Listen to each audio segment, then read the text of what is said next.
I'm Jimmy Knorp from the Downtown Diamondbacks, and I'm going to help recap our series win against the Eastern Eagles on Fade the Mahoney. Stick around. Hey, welcome back to Fade the Mahoney. We're going to do a playoff recap show. We all just watched the Diamondbacks beat the Eagles in a very entertaining series. We're joined once again, fourth time, Jimmy? Fifth time? Whatever. I think so, around there. It's awesome that you come and join us. Always have a good chat talking whiffs. Let's do betting real quick. I'd like to just first shout out to all of our loyal watchers. Lots of excellent comments recently. Thank you for the comments. Keep them coming. We'd really appreciate it if you would subscribe to the channel, maybe share it with some people, hit a few likes. Mark F, we're going to do betting. We're going to describe how betting works on the next show, or go check out the Alec Warda show we did. We broke it down pretty well. And Trevor, how cool was it from that John Stepp guy to think that the big news that MLW was holding on to was that you and I were going to be in charge of an expansion club? That was cool news, and we definitely need to make that happen. I'm going to send some offers over to Kyle because I would like to purchase a franchise. I just want to throw that out to the world. I will offer a large sum of money for a franchise in MLW. Shout out, John. That was an awesome comment. All right, betting. Trevor, how sharp are we? We made you specifically, and I agreed, Diamondbacks needed to be favored in the series despite having a bad record compared to the Eagles. So, and to clarify for the watcher, like I don't ever take any, we never want to hear anything about what happened or nothing like that. This is just our coming up with a line based on the way we feel. We don't know, we don't have any inside scoop and don't want it. We enjoy watching it as fans, as it happens. So yeah, Trevor made Jimmy, I'm not sure if you watched, but what was it? 5-10 versus 10-5 was the record. And Trevor made you guys a -125 favorite. Just real quickly, that means you guys were favored to win. For people who don't understand how the betting works, you guys were favored to win the series despite having a losing record. I agreed. I actually bet on it. I had a very good series. I won $100 off that. I won $100, Jimmy, because I had you in the ladder betting. Trevor beat me by 66 points last week. I beat him by like 50 this week. It's been a couple of blowouts. All right. That was all of our bragging. Jimmy, how dominant was Dallas in that first game? Swing and a miss. He got him on strike. He was, it's Dallas, man. He was good. He was tough to hit. He was mixed in the banana. A lot of things you guys don't see. A lot of his final pitches always seem to be that drop ball, but he had the riser, he had the slider, he had everything going. So I think we did a pretty good job keeping him in the zone. For the most part, we were swinging at strikes, looking at balls, which is our strength, but he was tough to hit for sure. Trevor, you had to feel pretty good halfway through the second game. Yeah, it was tough for me because I was internally rooting for the Diamondbacks. My son and I were both kind of rooting for the Diamondbacks, but financially we were also rooting for the Eagles. So obviously you just want to see a good series and you like to see all that stuff together. Jimmy, one thought I had when watching the series was you see Dallas, with the banana ball, and I think something you saw in the past was that a lot of people saw what you were doing with some of your pitches and with the things that you were doing and then kind of emulated it.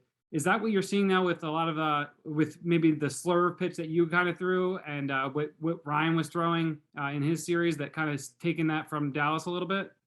Yeah, so my slurve actually was a pitch I've been trying to throw since before Dallas was in the league.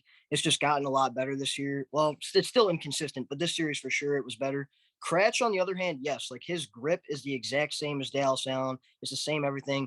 I think Cratch, I might have been at the series where he picked it up, but Cratch was sitting in center field and just was kind of like noting how Dallas was throwing it. And now you've seen Cratch pick it up. So the smart pitchers in the league, the good pitchers who want to stay good for a while, they have to adjust. And Cratch has done a great job of that, learning from other pitchers this year.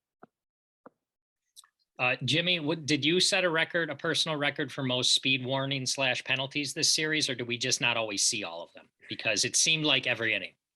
Yeah, I like to say I'm one of the smarter guys in the league when it comes to the speed warnings. When I know it's 2 strikes, I know it's a good hitter. Like, why not use it? You get 1 an inning, so you might as well use that 1 an inning.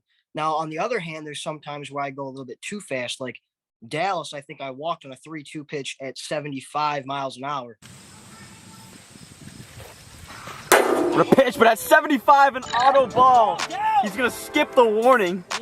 When I was trying to hit 73 or 74. So sometimes it does come back to bite me, but when I hit 73 or 74, it's always a pretty good feeling knowing I used it wisely. What about I find it interesting because oftentimes when we've talked to some of the players, they'll mention, oh, you guys didn't see this, but you guys, at least this series, we saw a lot of long strikes. Yeah, I mean, I like to say, like, certain batters, I don't mind that. Like, I'm not gonna lie, Blade, I know if I pitch Blade inside, that happens a lot. He crushes the ball foul a lot. Oh, into the trees! But way foul. But in my mind, it's like everybody says, it's a long strike. So if I keep it inside, he's got to keep the ball fair. It doesn't matter if he hits a 200 feet foul. So it's kind of my mindset going into it. And Dan's kind of the same way. Dan's got my number when I throw sliders to Dan. So every time I throw a slider, just kind of hold your breath, be super careful. But I will give Dan a lot of props because I usually always get him out with my drop ball. Dan had a great series, and I think every single one of his hits might have been off the drop ball. He was seeing it real well. Yeah. Did you also set a record for the amount of different windups you used in the series? Oh, I was so happy they kept in that pitch by pitch, the at bat against Dan, because it was like 8 pitches, and I was doing everything I could, changing everything, and that was kind of my mindset coming in, like, just be myself again, mess with hitters' timings. That's what I do. That's how I make my bread and butter. That's how I make my money at MLW, messing with speeds and stuff. And Nick Saylor was at the series after game 1. He's like, you're mixing real well right now. Like, just keep your head up. I know you guys lost that game 1-0, but you look good right now. And that was a big confidence booster for me. You had mentioned, Trevor, the slurve, right? How good did it feel? It seemed that Dan gave you a whole bunch of respect after you ended that first inning of the first game. That was a slurve, right? Check. What a pitch from Jimmy Knorp at 70 miles per hour. He sits him down with a slurve. He's been breaking that pitch out a lot this season. Yes, to Dan. Yep. Yeah, that was he just shook his head, and there's nothing that could have been done, right? I will say, like, if you watch videos early and you see me hitting the zone with the slurve, that's normally a good indication that I'm on. So if you see, like, game 1 or in the first inning of the game, I'm hitting the zone with the slurve, that's a good sign, because that's definitely my most inconsistent pitch. But when it's on, it's also easily my best pitch. So, all right, Trevor, you got anything? Yeah, how about we got to give a shout out to Michael Shima. I mean, what a series he had putting the ball in play. It seemed every time he came up to the plate, came up with some big hits. And so I guess just talk a little bit about Shima. That's the Michael Shima we've been waiting for, man. That's the Michael Shima we know and love. I always talk about when we practice. He's our best hitter in practice. I always say that. And what he did really well, I think, for Dallas, like I say, swing at strikes, look at balls. Michael Shima this series was the definition of that. If Dallas put it in the zone and it was the pitch Shima wanted, he was swinging, he was making good contact, but he was also drawing his walks. If Dallas was getting wild, he would take the pitches and set me up. So that was huge props to him. We need that to continue if we're going to go anywhere where we want to go, because when Michael Shima goes, we go. He's kind of our X factor, if I'm going to be honest. Long time Shima fans here on this channel. Huge Shima fans. You forgot the 1-2 punch of Knorp and Shima. Hey, Knorp and Shima. Hey, Shima's getting hot at the right time, Mike. Let's go. Getting hot. Not that Shima hate over there, Mike. No Shima. You got the home run. Shima's stats, I'll say this. Shima's stats will never show how valuable he is to the downtown Diamondbacks. My notes on here for Shima was excellent defensively. He got that one play at third. Constant contact, walks. I have on here one of the games he went 3 for 7, extended innings, beat out balls. Excellent game. We tried our best to get Mr. Shima to join us today, but our booking department couldn't get it work out. So again, we appreciate you coming by, Jimmy. Nice defense out of you as well. I don't really have a question for that, other than those 2 plays were spectacular and had to be run savers, right?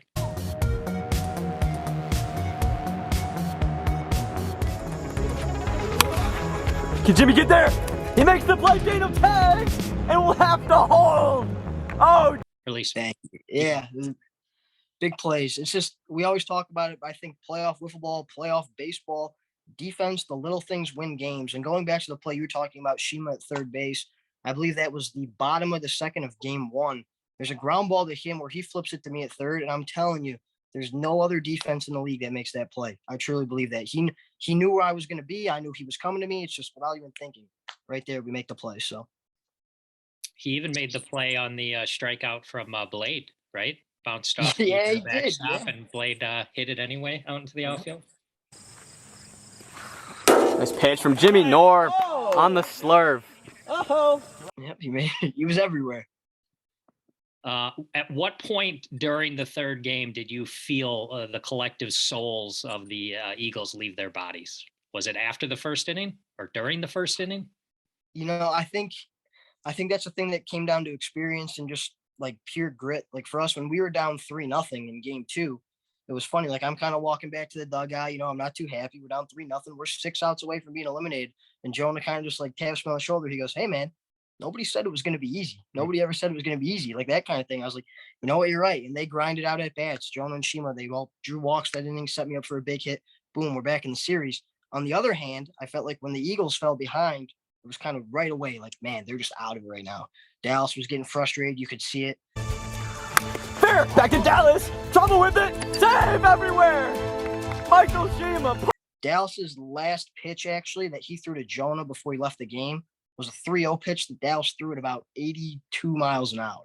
So, like, it was just, yeah, it was just ball force. So they'll learn with time. I told Dallas and Blade, Landon after the series, I was like, I didn't expect you guys to be this good this year. You know what I'm saying? Like, I didn't expect them to come this far. Like, this year, in my opinion, wasn't supposed to be their year, but their future is so bright, and they're going to learn those little things. They're going to learn from this series. This was Dallas's first time ever pitching in a playoff series, so they're going to learn, and they're only going to get better. So they're going to be a scary team in the future. We're not doing Monday morning quarterbacking around here, but Trevor and I have been pretty adamant about Dallas and Dan getting 67% of your at-bats is way better than Dallas and Dan getting 40% of your at-bats. We've seen the issues. We don't know what the Eagles are going to do with their lineup. Is a 5-man lineup something that's sustainable in the postseason? Yeah. You know, it's a tough spot. I will say I was the last Diamondback to show up to this series, and when I got to the field, Jonah goes, "They're batting 5." Like Jonah already knew it. I was like, all right, let's go. Like that was kind of my mindset behind it. But I will say it's a really hard spot for Dan because Dan has 5 guys who are all proven. They've all proven they can hit, so it's tough. However, in the playoffs, I think you can't bat more than 4, and even batting 4 is tough. But if you really wanted to hit more guys, I would have hit 4, and just whoever hit worse out of Waylon or Landon or Blade would have sat, that kind of thing. But I don't think you can hit 5. And I 100% agree. I think if I have to face Dan and Dallas 67% of the time, puts me in a lot trickier situation. It's a lot harder to navigate that lineup. Yep. That's basically what I was going to ask. I was going to say the same thing. If you were in his shoes, if you were in Dan's shoes going into the series, what you would have done. And it seems like that would have been your decision. Yep. So how do you handle that for the Eagles going forward? Like do you just go with the 5-man lineup during the regular season and then shorten it up in the postseason? Yeah, I think they're the team to watch this offseason. I think if anybody's going to make a move, it's going to be the Eagles. They have 5 guys, and now they have, I think, the 3rd or the 4th draft pick. So that's going to be another good player.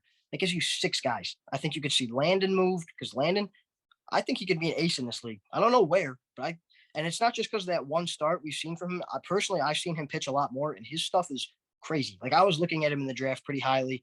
I don't know if I would have taken him, but I didn't have the chance anyways. You know, he left before I got the chance. But and then Blade, like Blade's a good hitter, but is Blade better than Dan? Is Blade better than Dallas? Is he better than Waylon? Maybe better than one of those guys on certain days, but I don't know. So it's tough. They have a lot of potential, a lot of young guys, but there's also teams who need bats. They need that kind of help. So I think they're a team to watch for sure. Landon could be prime candidate for the Fade the Mahoney expansion franchise. There you go. Let's go. Yeah, go. We'll start with him. That's fine. We'll start with him as our captain. That'll work. He'd be a good captain. He's dedicated. He's young, so why not? We got money to spend too. We'll get our own fields and everything. Let's go. All right. I have a little fewer dollars today than I did yesterday because we generally save the NFL talk for our Thursday episode, but we do have to give a shout out to Jorgie. He had the Giants. I think Jorgie's 4-1 now, Trevor, somehow. Every one of his picks has been terrible, and he's 4-1. somehow. Hey, can't be that bad. The guy's 4-1. Variance. And then the other money, I would usually be able to get Trevor in a little bit of a bad mood in that I swept him with you in the ladder, Jimmy, and laying the juice with you guys in the series. But Trevor got to see his Phillies make it to the World Series today. Just There we go. Yeah. here he goes. Just came back. Woo! What a Let's game. go! What a Just came back game. from the game. Hey, I had $50 on the Phillies coming out of the NL. So Oh, Beautiful. wow. Love it. there we go. Wow. Obviously, don't share that with us beforehand. Wait until it's after the fact. Trevor, you got any more questions, or can we get to the end finish line here? Finish line it is. All right. Well, wait, hold on. Actually, I do. Wait, Okay. we have to preview a little bit. Like, what is the thought process going into the series against the Mallards? How do you attack Jordan Robles? What's the game plan? Yeah, well, to quote my teammate Jonah Heath, nobody said it was going to be easy. So yeah, it's tough. They swept us. They saw me really well on the mound. So we're looking to get some revenge. I think you got to take game one in a series like that. There's no way if we fall behind, I think we can come back like we just did. They're just too talented of a team. I said before the season even started, unbiasedly, I had the Mallards winning the NL and probably winning the World Series. They're a great team, but you know what? So are we. And we just gotta. I gotta make pitches, and it doesn't matter injury, no injury. I gotta throw everything in my arsenal, keep these guys off balance, do what I can. Hopefully, a couple runs is all we would need to win a game. But that offense is crazy. Tom and Jordan have been a 1-2 punch, unlike no other this year. So it's tough. I think also my second pitcher in this series, things go wrong, I would go Casey Bennett. Jonah Heath got rocked by them a little bit. Trey Flood needs one more year, I think. I think Casey Bennett would be my number 2 guy. So that's kind of my plan going into it. Hopefully we don't have to go to Casey, but you never know. Wow. Little it's a nice little preview. This is a pretty fantastic Final Four we've got coming up. You guys play the Mallards in 2 weeks. This coming week, the rematch that everybody's been looking forward to, Cobra's Predators.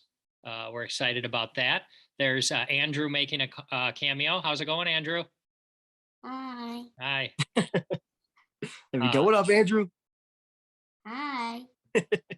Andrew made his mound debut this weekend. Saw it was He awesome. lit it up. He was great.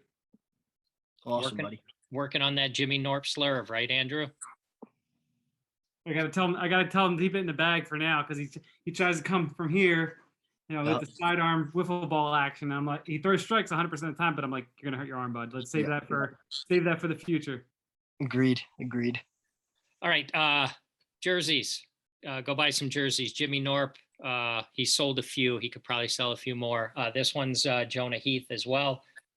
Go buy some jerseys, and we're going to be back later in the week. Cobra's Preds preview. Wow. Let's get excited for that. We'll have a special guest correspondent working on it once we get off the Zoom meeting here. But that's going to do it for our recap episode with Jimmy Knorp. Good gambling, everybody. Thanks, Jimmy. Absolutely, guys. Thanks, Andrew. Bye. And he